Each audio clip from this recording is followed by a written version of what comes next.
succederanno più queste cose. Magari. Allora,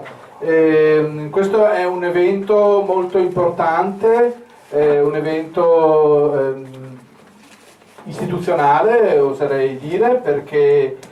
vede, come dire, la nascita di alcune importanti relazioni tra nazioni d'Europa che stanno vivendo un appuntamento molto importante con la propria storia. La giornata è una giornata ricca di eventi. Ci scusiamo per il leggero ritardo, ma abbiamo preferito attendere che arrivassero almeno le prime persone che ci hanno segnalate essere in ritardo. Poi eventualmente le recupereremo, però ora dobbiamo procedere con il programma perché, appunto, essendo nutrito, i tempi sono molto stretti. In questa giornata abbiamo l'onore di avere degli ospiti istituzionali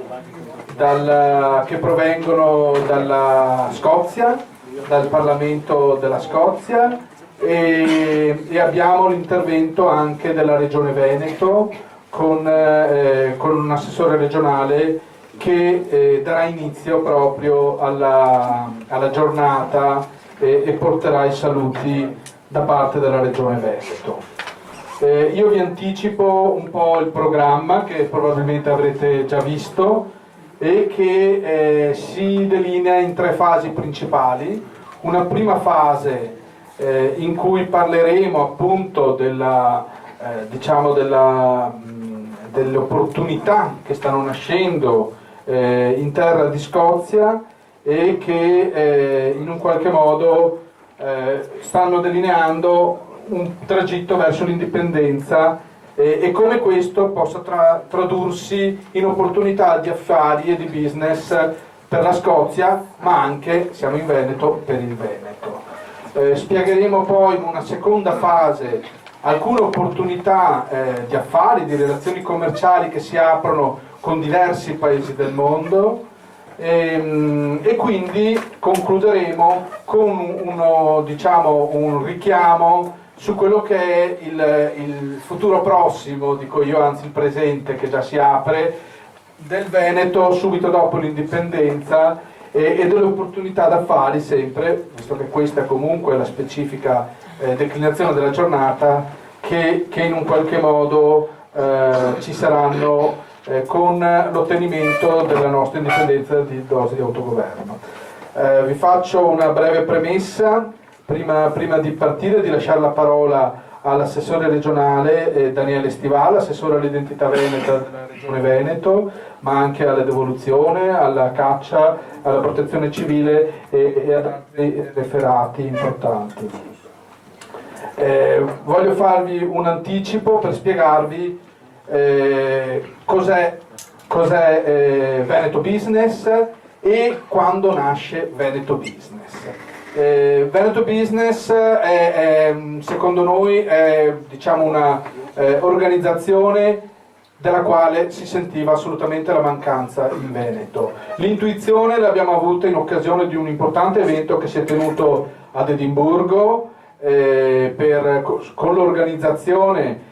di Giovanni Dalla Valle, che poi interverrà con alcune importanti relazioni all'interno della giornata, ma in un qualche modo proprio in quelle giornate abbiamo avuto modo di conoscere, di entrare in contatto con un'organizzazione che si chiama Business for Scotland, che poi ci verrà presentata e che ci ha fatto capire come l'esigenza di creare una piattaforma internazionale per gli imprenditori veneti per costruire, iniziare a creare e rafforzare delle relazioni imprenditoriali di affari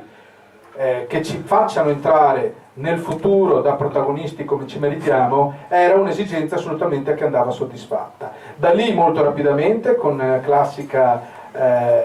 inclinazione che hanno i veneti di rendere concrete le opportunità, di rendere i progetti delle realtà, abbiamo creato appunto Veneto Business. Veneto Business che ovviamente è in una fase di start-up, è una fase di avviamento, ma che si farà forte di alcuni aspetti importanti che sono appunto i collegamenti internazionali, le relazioni imprenditoriali, la capacità imprenditoriale, le potenzialità imprenditoriali del Veneto e ovviamente in una ottica di innovazione anche la tecnologia che in un qualche modo sarà il motore di Veneto Business e che permetterà a questa opportunità di trovare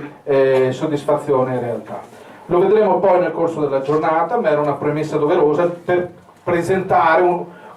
soggetto, un'organizzazione nuova che oggi avrete il modo di conoscere. Io non voglio rubare altro tempo agli interventi molto importanti che si succederanno nel corso della giornata e chiederei immediatamente ora invece di aprire i lavori all'assessore regionale Daniele Stival che ci porta il saluto istituzionale della Regione Veneto e che ringrazio particolarmente per aver raccolto il nostro invito.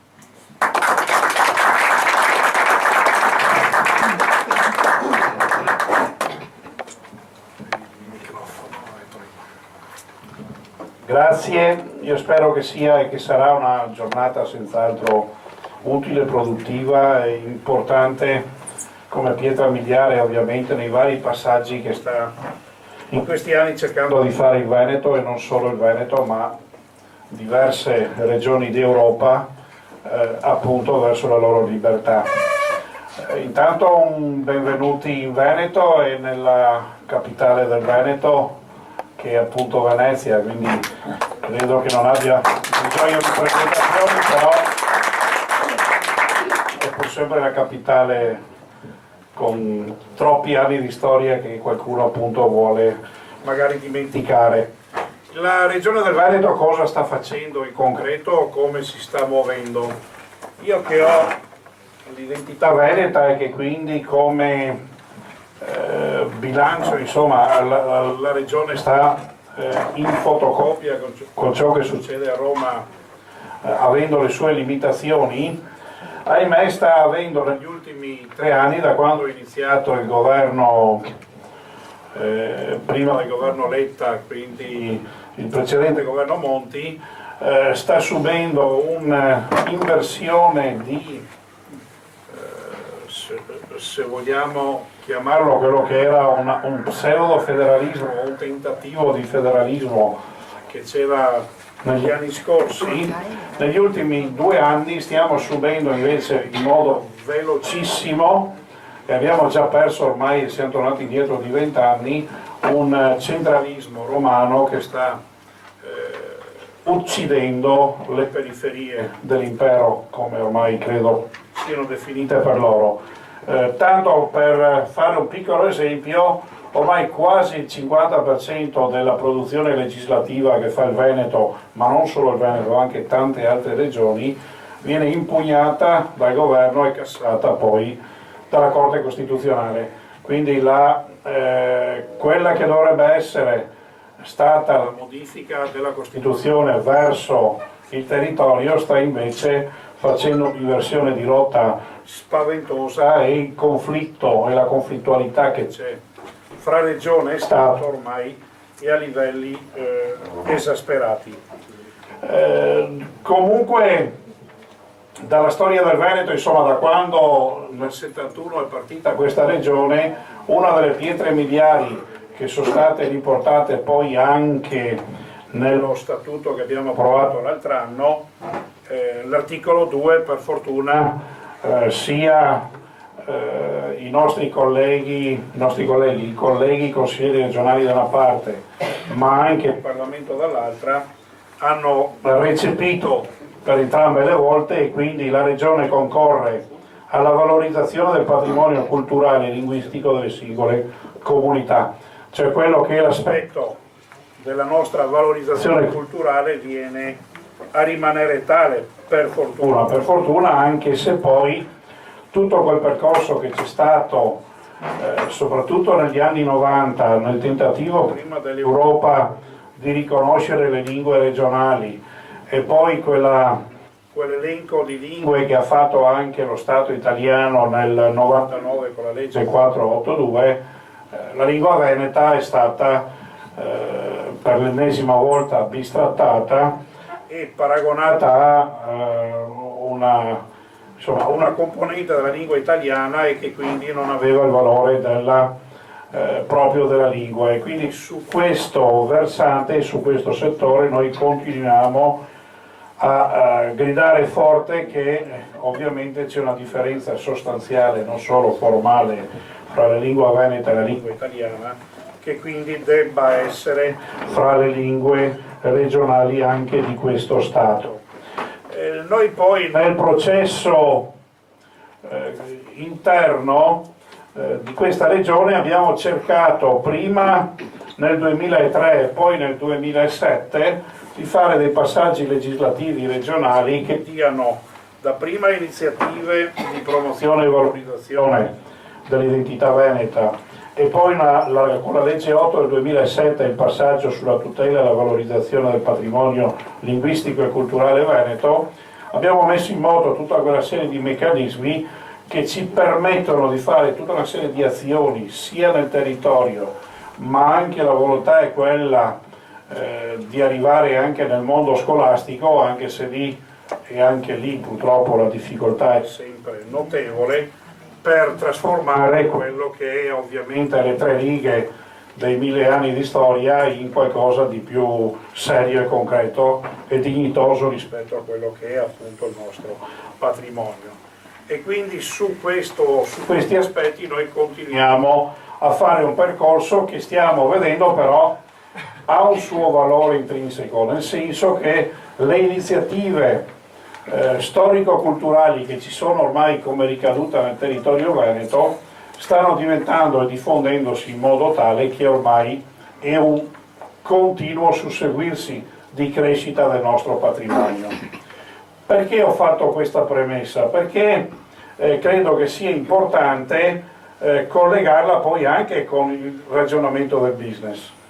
perché comunque se noi arriviamo da quel ceppo, se il nostro DNA è di gente che in giro per il mondo, insomma abbiamo più veneti in giro per il mondo che non nel Veneto stesso, è gente che va in giro a essere persone, a essere indicate come persone oneste e laboriose. Noi esportiamo onestà e laboriosità, e l'onestà e la laboriosità è qualcosa che è da sempre nel nostro DNA, e come tale questa profonda cultura che abbiamo diventa un elemento utile per ragionare quando c'è anche da fare business. È vero che c'è stato un periodo in cui, nel periodo delle vacche grasse, in cui ognuno nei 1000 campanili che avevamo si guardava al nostro orticello e basta, però abbiamo anche sempre avuto quella intelligenza, quella velocità di adattarci ai tempi che ovviamente se ci fa capire che in questo momento tira più l'export che il mercato interno, è ovvio che anche il sistema veneto, che sia esso nella legislazione regionale o sia esso nella produttività del business, è ovvio che debba essere altrettanto versatile e veloce a rispondere a esigenze di questo tipo, che diventano poi interlocutore principe sia i nostri emigranti, se siamo 5 milioni qua e ne abbiamo 6 milioni in giro per il mondo, possono diventare un interlocutore importante e veloce sul quale ci si capisce, ma anche tutta quella serie di regioni in Europa, in giro per il mondo, che hanno la stessa mentalità nostra dell'autonomia e di quello che ci sta dietro appunto a tutto questo ragionamento. Per cui credo che sarà facile poter far crescere insieme un qualcosa di positivo che anche oggi qui a Venezia credo appunto avrà modo di crescere. Faccio un ultimo passaggio sugli altri 2 aspetti che noi stiamo affrontando sul discorso dell'autonomia. Il primo che ho detto è stato tutto quel ragionamento culturale sul quale stiamo cercando di diffondere e di stratificare appunto qualcosa che non deve essere perso. Dall'altro punto di vista invece sono gli altri 2 percorsi che stiamo cercando di fare. Uno è quello di portare i cittadini al referendum. Sembra la cosa più banale, semplice e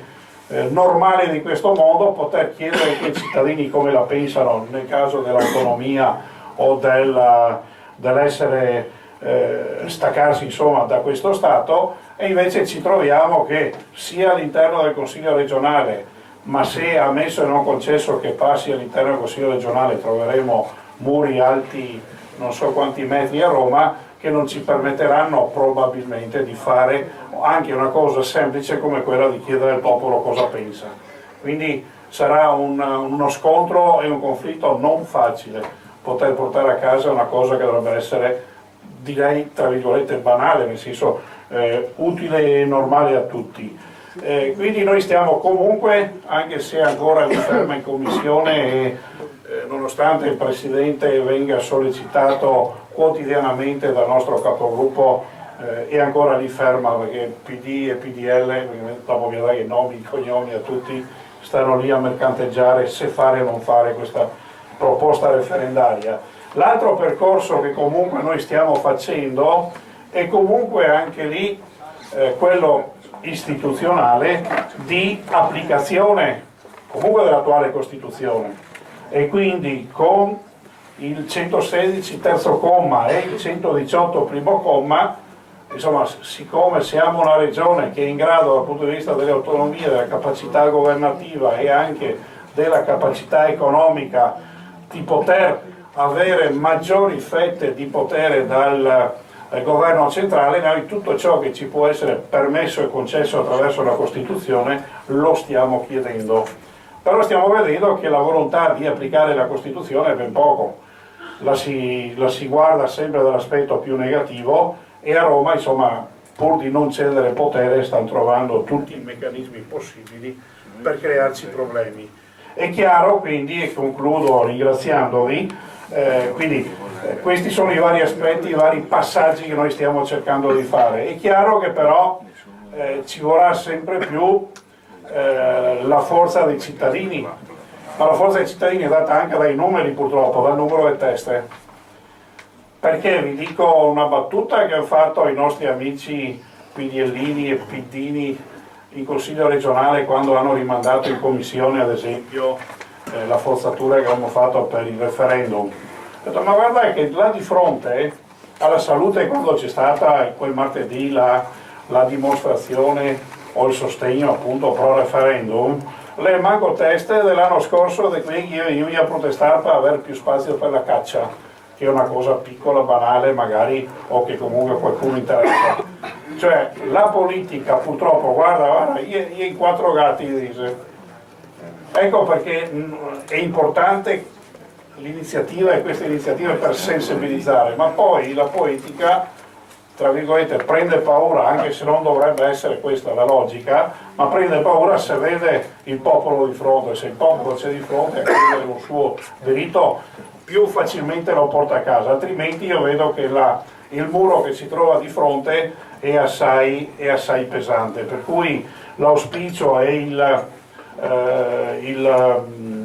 insomma, il grido che io posso fare è questo: in un Veneto che ha da sempre questa sua tradizione, in un Veneto che in questa sua tradizione ha almeno 20 o 22 tra movimenti, partiti, associazioni, insomma indipendentiste, quindi siamo un mondo variegato e importante e vario.